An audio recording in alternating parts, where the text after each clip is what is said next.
Madam madam madam सवाल ये है कि जिस तरीके से आपने बताया और सवाल विधानसभा में उठाया था यहाँ गोंदलपुरा कोल खनन के बारे में, और उसके बाद वहाँ पे ये रिपोर्ट दिया गया कि गोंदलपुरा की जो ज़मीन है वो बहुफसलीय नहीं है, लेकिन आप आज यहाँ पे आए हैं और आप स्वतः देख सकते हैं सामने, थोड़ा सा आप लोग हट जाइए, सामने देख सकते हैं कि इस पूरे बड़कागांव क्षेत्र में इससे बेहतर धान कहीं नहीं हो सकता है। और इस ज़मीन को मतलब किस तरीके से इस तरह से मतलब रिपोर्ट फर्जी तरीके से बना दिया गया और इस ज़मीन को बता दिया गया कि ये बहुफसलीय ज़मीन नहीं है, इसका जांच कैसे होगा? देखिए, ये क्षेत्र मेरे लिए नया नहीं है। एक एक गली गली घूम चुकी हूँ, जानती हूँ क्षेत्र में कहाँ पे। हमारे क्षेत्र में तो खैर पूरा कृषि प्रधान क्षेत्र है, पूरा बड़कागांव ही कृषि प्रधान क्षेत्र है, और गोंदलपुरा सबसे ज़्यादा फेमस है। बहुत सारे ऐसे यहाँ जैगरी भी बनता है, शुगर केन भी बहुत ज़्यादा यहाँ पे फेमस है, गेहूँ धान कुछ भी आप बोल लीजिए, 4 फसला ज़मीन है, इसमें कोई डाउट नहीं है। और विधानसभा में भी आप सुने होंगे मुझे बोलते हुए कि टेबल वर्क हुआ है और इस पे जांच का मांग हमने किया है, क्योंकि कोई अधिकारी आके नहीं बोल सकता ये बंजर ज़मीन है। और अधिकारी को अगर इतना सेंस नहीं है, एक किसान बताएगा कि उसका ज़मीन 4 फसला है या फिर एक अधिकारी बताएगा? और जिस भी बात, जो भी रिपोर्ट का बात किया गया है, उसमें हमने ये मनवा लिया है विधानसभा में, जो हमारे विभागीय मंत्री जी जो भी बात कह रहे थे, तो उससे मनवा लिया है कि अगर ये रिपोर्ट से अगर पूरा गांव वाला सहमत नहीं होगा तो इस पे जांच होगा।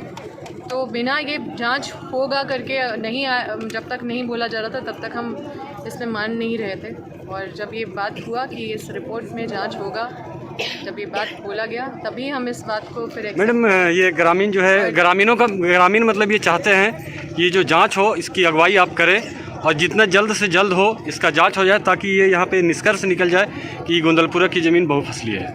देखिए, ये हंसने वाली बात है अगर कोई बोले कि गोंदलपुरा बंजर है तो उसका दिमाग ही बंजर है। मैडम, और जैसे यहाँ पे सिर्फ ये अदानी कंपनी ही नहीं है, यहाँ पे एनटीपीसी भी है और जेएसडब्ल्यू भी है।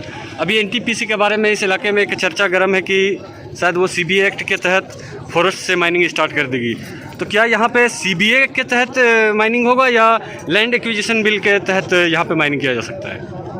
देखिए, ये लड़ाई तो हम शुरू से ही लड़ रहे हैं कि सीबीए एलए, ये जो अंग्रेज़ शासन का जो ये कानून है वो अभी तक कब तक चलेगा, जबकि अभी इतना महंगाई बढ़ गया है, इतना लोग अब अच्छा जीवन जीने लगे हैं, लोग अब मतलब काफ़ी इतना संसाधन का अभाव होने के बाद इस तरह का जीवन, सामान्य जीवन वो जी नहीं पाएंगे। और एक ज़मीन, अपना पुश्तैनी ज़मीन दे देंगे, अपने बाप दादा का ज़मीन देने के बाद अगर वो सड़क पे आ जाएंगे तो ये किस तरह का न्याय है?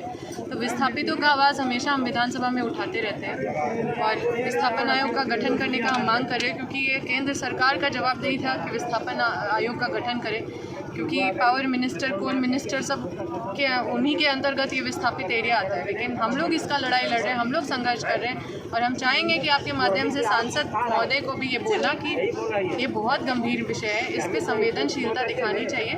जीएम लाइन का पैसा नहीं मिल रहा है, एनटीपीसी जहाँ जहाँ भी ज़मीन दे रही है लोगों को गुमराह कर रही है, सरकार का हवाला दे रही है, सरकार को बदनाम करने का भी प्रोपेगेंडा अपना रही है। तो ये न्यूट्रल रह के न्याय करने वाला एस्पेक्ट में बात नहीं कर रही है।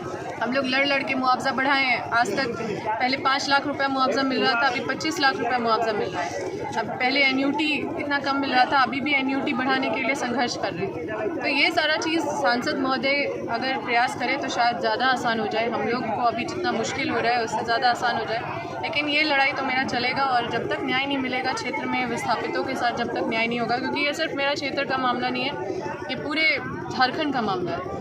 ये विस्थापित सिर्फ मेरा क्षेत्र नहीं है। जब हम झारखंड का बात करते हैं तो जल जंगल ज़मीन का बात करते हैं, खनिज संपदा का बात करते हैं, और ये झारखंड में, झारखंड को इसी नाम से जाना जाता है कि बहुत खनिज संपदा है। लेकिन ये खनिज संपदा किसको ढकेल के आता है, किसका घर उजाड़ के आता है, उन लोगों के ऊपर भी ध्यान देना चाहिए, उन लोगों के साथ भी न्याय होना चाहिए। मैडम, एक और सवाल है ये कि यहाँ पे जेएसडब्ल्यू कंपनी भी है एक, और जेएसडब्ल्यू कंपनी 5 से 6 साल 7 साल पहले ज़मीन यहाँ पे ले चुकी है, और मतलब कुछ लोगों से, और जिन लोगों का ज़मीन ली है उनको उस टाइम ये बोला गया था कि उनको पेंशन भी दिया जाएगा, लेकिन 5-6 साल हो गया और उनका पेंशन, मैडम मेरा सवाल सुन लीजिए, उनको पेंशन भी स्टार्ट नहीं हुआ है और 5-6 साल हो गया।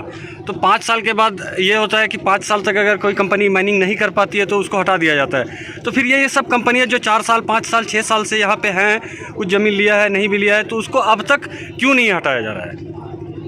देखिए, कंपनी का आचरण शुरू से ही देखने को मिला है कि हमेशा ये अंग्रेज शासन की तरह आई है और सिर्फ लोगों को मतलब सिर्फ तहस नहस करके गई है और कभी कुछ न्याय की तरफ मतलब उनका नज़र नहीं गया कि कैसे लोगों का जीवन सुधरे। हमेशा आते हैं, बोलते हैं कि डेवलपमेंट होगा, यहाँ पे पूरा विकास हो जाएगा, पूरा चारों तरफ रोज़गार हो जाएगा, लेकिन हम लोग इतना भयावह स्थिति देखने को मिलता है कंपनी आने के बाद, जो हम लोग कल्पना भी नहीं किए थे कि इस तरह से भी मतलब इतना नीचे गिर के भी कंपनी। मैडम मेरा सवाल दूसरा था, मेरा सवाल ये है कि ये कंपनियाँ वापस आखिर काहे नहीं जा रही है?